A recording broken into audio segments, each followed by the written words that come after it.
अभिनंदन अपार। बहुत बहुत स्वागत है दोस्तों आपका मेरे इस फेसबुक कम यूट्यूब चैनल आज़ादी की कहानी के 24वें एपिसोड में। विगत के खंड में मैंने आपके सामने उग्रवादी आतंकवादी आंदोलन के बिहार में हो रहे गतिविधियों के संबंध में जानकारी दी थी। उसी क्रम को आगे बढ़ाते हुए मैं आपको बस बताना चाहता हूं कि देश के इसी तनावपूर्ण वातावरण में एक बार फिर से बिहार में आतंकवाद का प्रादुर्भाव हुआ। आतंकवाद की राजनीति बिहार के लिए कोई नई बात नहीं थी। 20वीं शताब्दी के प्रथम दशक में उसका बोलबाला था, लेकिन इस काल के आतंकवादी धार्मिक भावनाओं से ओतप्रोत थे। इस बार जो आतंकवाद की लहर बिहार में चली, उस पर समाजवादी विचारधारा का पर्याप्त प्रभाव था। असहयोग आंदोलन की असफलता के बाद कुछ नेताओं एवं कार्यकर्ताओं द्वारा यह सोचा जाने लगा कि गांधी की अहिंसात्मक नीति का कोई परिणाम नहीं निकलेगा और अधिक कारगर ढंग से साम्राज्यवाद का मुकाबला हिंसात्मक तरीकों को अपनाकर ही किया जा सकता था। इसी विचार से प्रेरित होकर 1924 में एक हिंदुस्तान रिपब्लिकन एसोसिएशन की स्थापना की गई थी। यद्यपि इसकी स्थापना में बिहार के क्रांतिकारी एवं उग्रवादी लोगों की कोई विशेष महत्वपूर्ण भूमिका नहीं थी, किंतु उनका झुकाव इस संस्था के प्रति अवश्य था। कुछ उग्रवादी कार्यकर्ता सुधीर प्रसाद, श्यामाचरण सिंह, राजकिशोर यादव इत्यादि का झुकाव इस संस्था के प्रति था एवं वे इसकी गतिविधियों में भाग भी लेते थे। प्रांतीय सरकार को इस संस्था की गतिविधियों की जानकारी शीघ्र ही हो गई और सरकार द्वारा उनकी गतिविधियों को क्रूरता के साथ कुचल दिया गया। उसके फलस्वरूप उनमें सरकार के विरुद्ध प्रतिक्रिया उत्पन्न हो गई। सरकार से प्रतिशोध लेने के लिए वे विस्तृत तैयारी करने लगे। सभी आतंकवादी कार्यकर्ता पकड़ लिए गए तथा 1925 में काकोरी में उनके मुकदमे में की सुनवाई हुई। राम प्रसाद बिस्मिल, अशफाक उल्लाह तथा 2 अन्य को फांसी की सजा दी गई। इसका अत्यधिक प्रभाव बिहार के उन युवकों, श्रमिकों एवं कृषकों पर पड़ा जो आतंकवादी गतिविधियों एवं कार्यक्रमों में विश्वास करते थे। उनका धैर्य एवं साहस समाप्त नहीं हुआ। वे और अधिक गुप्त समितियों एवं वामपंथी गतिविधियों में सक्रिय होने लगे। 4 कार्यकर्ताओं को काला पानी भेजा गया था एवं 17 को लंबी अवधि के लिए सजा दी गई। अंग्रेजों की दमनात्मक कार्यवाही का शिकार होने से बचे आतंकवादी समाजवादी विचारधारा से प्रभावित होकर फिर एक बार काफी उत्साह के साथ अपने काम में संलग्न हो गए।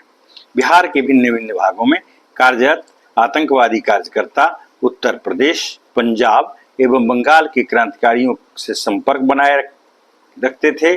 उनके अनेक आतंकवादी एवं उग्रवादी कार्यकर्ताओं ने मिलकर 1928 में चंद्रशेखर आजाद के नेतृत्व में हिंदुस्तान सोशलिस्ट रिपब्लिकन एसोसिएशन की स्थापना की। बिहार के उग्रवादियों ने इसका स्वागत किया तथा उसकी गतिविधियों एवं विचारों को युवकों, कृषकों एवं श्रमिकों में प्रसारित एवं प्रचारित करने का प्रयास किया। बिहार के आतंकवादी उच्च कोटि के क्रांतिकारी एवं देशभक्त थे। देश की आजादी के लिए वे मर मिटने के लिए तैयार रहते थे। निजी स्वार्थ के प्रति उनका कोई झुकाव नहीं था। अंग्रेजों से प्रतिशोध लेना वे अपना मुख्य दायित्व समझते थे। अंग्रेज सरकार भारत के चोटी के नेताओं के साथ भी जिस तरह का अमानुषिक व्यवहार करती थी, उससे बिहार के उग्रवादी बहुत क्षुब्ध थे। जिस समय संपूर्ण भारतवर्ष में साइमन कमीशन के बहिष्कार का कार्यक्रम संचालित किया जा रहा था, उसी समय एक प्रदर्शन के दौरान लाला लाजपत राय जैसे वयोवृद्ध नेताओं को भी पुलिस के एक मामूली अफसर ने अपनी लाठी का निशाना बनाया था। बाद में उस लाठी प्रहार के कारण शेरे पंजाब की मृत्यु हो गई थी। इस घटना का प्रभाव बिहार के उग्रवादी क्रांतिकारियों पर भी पड़ा। पुलिस कर्मियों के प्रति उनके हृदय में रोष उत्पन्न हो गया एवं वे उनसे प्रतिशोध लेने की भावना अपने मन में संजोए रहे।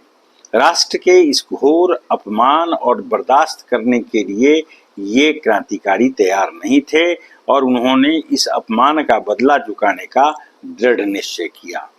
पुलिस के जिस अधिकारी ने लाला लाजपत राय पर आक्रमण किया था, उसकी हत्या आतंकवादियों ने कर दी। बिहार में और अब औरंगाबाद में 2 पुलिस सिपाहियों की उग्रवादियों द्वारा हत्या कर दी गई क्योंकि उन्होंने राज्य स्तरीय नेताओं को अपमानित किया था। ऐसी कुछ घटनाओं की जानकारी बिहार के अन्य जिलों से भी उपलब्ध होती है जिसमें उग्रवादियों ने पुलिसकर्मियों के साथ आतंकपूर्ण कार्यवाही की थी।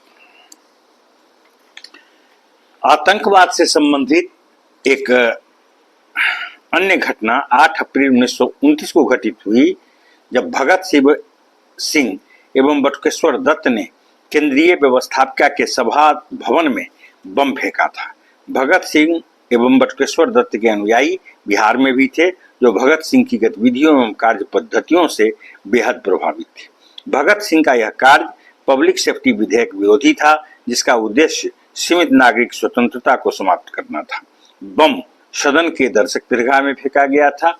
क्रांतिकारी यदि चाहते तो वहां से भाग सकते थे पर भागने के इरादे से तो वे वहां नहीं गए थे। वे तो बतलाना चाहते थे कि एक साधारण भारतवासी का विचार ब्रिटिश शासन के प्रति कैसा था। मुकदमे की सुनवाई के समय अदालत में जो बयान उन लोगों ने दिया उससे यही स्पष्ट होता है। आतंकवादी आंदोलन की इस लहर से बंगाल की भांति बिहार भी अछूता नहीं रह सका था। 1930 में क्रांतिकारी सूर्य सेन के नेतृत्व में बंगाल एवं बिहार के उग्रवादियों ने मिलकर चटगांव के ब्रिटिश शस्त्रागार पर आक्रमण किया था। इसके बाद कई बदमाश ऑफिसरों को आतंकवादियों ने अपनी गोली का निशाना बनाया। बंगाल के इस आतंकवादी आंदोलन में पहली बार महिलाओं ने भी भाग लिया, लेकिन बिहार की महिलाओं ने खुद को आतंकवाद से संबद्ध नहीं किया था। इस घटना का प्रभाव देवघर, दुमका, भागलपुर, पटना, गया, सिवान तथा शाहबाद, दरभंगा एवं मुजफ्फरपुर के आतंकवादियों पर पड़ा तथा वे भी अस्त्र शस्त्र एकत्र करने हेतु प्रयत्नशील हो गए। बिहार का ब्रिटिश शासन आतंकवाद के इस नए दौर से अत्यधिक परेशान था। प्रशासन द्वारा इसे बेरहमी से कुचलने का प्रयास किया गया। परिणाम स्वरूप जिला प्रशासन ने अनेक आतंकवादी क्रांतिकारियों को गिरफ्तार कर जेल में डाल दिया। पुलिसकर्मियों की हत्या के आरोप में अनेक आतंकवादियों को अदालत में प्रस्तुत किया गया। अदालत में उन लोगों ने बड़ी निर्भीकता से अपने कार्यकलापों को उचित प्रमाणित करने के प्रयास किए। उनके बयान को पढ़कर बिहार के अन्य क्रांतिकारियों को अपूर्व साहस एवं धैर्य की प्रेरणा मिली। जेल में रखे गए आतंकवादी कैदियों ने राजनीतिक बंदियों जैसी सुविधाओं के लिए भूख हड़तालें भी की, लेकिन प्रशासन पर इसका कोई प्रभाव नहीं पड़ा। 163 दिनों के उपवास के बाद 163 दिनों के उपवास के बाद जतिन दास की मृत्यु हो गई। इससे आतंकवादी और भी उग्र रूप धारण करने पर विवश हुए। पुलिस के लिए परिस्थिति पर नियंत्रण बनाए रखना मुश्किल सा हो गया था। बिहार के क्रांतिकारियों ने उसको अपना शहीद माना तथा उनकी गतिविधियों से सदैव प्रेरणा ग्रहण करते रहे। उनके कार्यों की न केवल सराहना की गई बल्कि सरकार की नीतियों की कसकर भर्त्सना भी की गई। 23 मार्च 1931 को भगत सिंह एवं राजगुरु को फांसी पर लटका दिया गया। उनके इस बलिदान के लिए बिहार के क्रांतिकारियों द्वारा श्रद्धांजलि अर्पित की गई तथा भगत सिंह के उद्देश्य को पूरा करने हेतु संकल्प लिया गया। इस सजा के खिलाफ पूरे बिहार के आतंकवादियों ने आवाज उठाई एवं ब्रिटिश शासन के इस अपमान का प्रतिशोध लेने का दृढ़ निश्चय किया गया। साम्राज्यवादी सरकार पर इसका कोई प्रभाव नहीं पड़ा।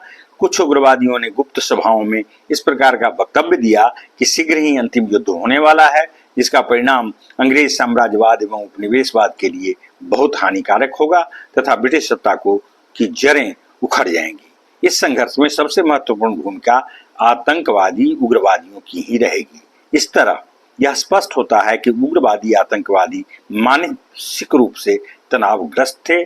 तत्कालीन उग्रवादी क्रांतिकारियों की साम्राज्यवाद में ही अधिक आस्था थी, जैसा कि उनके विचारों से स्पष्ट होता है।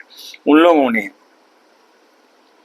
यह विश्वास प्रकट किया था कि भारत के कृषक श्रमिक वर्ग के लोगों को विदेशी दासता से ही नहीं वरन जमींदारों एवं पूंजीपतियों के शोषण से भी मुक्ति पानी है। प्रांतीय सरकार एवं जिला प्रशासन को आतंकित कर आतंकवादी इस तथ्य से अवगत कराना चाहते थे कि भारत में संघर्ष की यह स्थिति तब तक कायम रहेगी जब तक मुट्ठी भर शोषक असंख्य भारतीयों का शोषण करते रहेंगे। इसमें यह भेदभाव नहीं किया जाएगा कि शोषक विशुद्ध अंग्रेज हैं या वे भारतीय पूंजीपति हैं। इस तरह यह स्पष्ट होता है कि इस अवधि में संचालित उग्रवादी आतंकवादी क्रांति का लक्ष्य था सामाजिक एवं आर्थिक शोषण का अंत करना। इस अवधि में गया में सक्रिय क्रांतिकारियों की गतिविधियों अधिक उल्लेखनीय थी। 30 जनवरी 1933 को गया के पास बिहारी क्रांतिकारियों द्वारा एक डाक गाड़ी को लूट लिया गया था। इतना ही नहीं, वहां के अंग्रेज प्रशासकों एवं पुलिसकर्मियों को भी आतंकित एवं भयभीत करने का सफल प्रयत्न किया गया था। बेहद कठिनाइयों का सामना करने के बाद पुलिस 17 क्रांतिकारियों को गिरफ्तार करने में सफल रही। गिरफ्तार किए गए क्रांतिकारियों में प्रमुख थे सर्वश्री श्यामाचरण, केशव प्रसाद, विश्वनाथ प्रसाद, शत्रुघ्न सिंह, भागवत दास, केदारनाथ मालवीय, जगदेव मालवीय आदि। इनका संबंध चंद्रशेखर आजाद जैसे महान क्रांतिकारी नेता से था। इन क्रांतिकारियों को 7 साल के लिए जेल की सजा हुई। बिहार में अवस्थित जलालपुर वैशाली के निवासी बैकुंठ शुक्ल भी एक महान आतंकवादी क्रांतिकारी थे। फणींद्रनाथ घोष भुसावल में तो क्रांतिकारियों की गोली से बच निकलने में सफल रहा, परंतु बैकुंठ शुक्ल ने बेतिया में छुरे से ही उसका काम तमाम कर दिया। यह बिहार के प्रसिद्ध क्रांतिकारी योगेंद्र शुक्ल के भतीजा थे। बाद में वे सोनपुर में गिरफ्तार कर लिए गए। उन पर हत्या का मुकदमा चलाया गया और उन्हें फांसी दे दी गई। पुलिस ने इस संबंध में चंद्रमा सिंह पर भी केस चलाने का निर्णय लिया एवं इसी उद्देश्य से उन्हें फतेहगढ़ जेल से पटना लाया गया, लेकिन पुलिस के सतत प्रयास के बावजूद उन पर लगाया गया अभियोग प्रमाणित नहीं हुआ, क्योंकि पुलिस के पास पर्याप्त सबूत नहीं था। इसी षड्यंत्र के आरोप में महंत राम रमन दास एवं राम भवन सिंह को सश्रम कारावास की सजा दी गई। 1930 के उपरांत दुमका, देवघर, भागलपुर एवं पूर्णिया में भी सरकारी खजाने को लूटने का प्रयास किया गया, लेकिन इनमें क्रांतिकारियों को पर्याप्त सफलता नहीं मिल सकी। क्रांतिकारियों को जान बचाने के लिए पलायनवादी नीति पर चलना पड़ा। इस तरह यह स्पष्ट होता है कि पुलिस व अंग्रेजों के औपनिवेशिक शोषण का प्रतिशोध इस अवधि में बिहार के क्रांतिकारी लेना चाहते थे। भारत के बिहार सहित सभी प्रांतों में इस बात के लिए आंदोलन चलाया गया कि क्रांतिकारियों को फांसी की सजा नहीं दी जाए तथा इस सजा को उम्र कैद के रूप में परिणत कर दिया जाए। मगर सरकार पर इस आंदोलन का कोई प्रभाव नहीं पड़ा, क्योंकि सरकार उग्रवादियों को सजाए मौत देकर उनकी संख्या कम करना चाहती थी। फलतः अंग्रेज प्रशासन के विरुद्ध उग्रवादियों के मन में घृणा की भावना बलवती होती चली गई।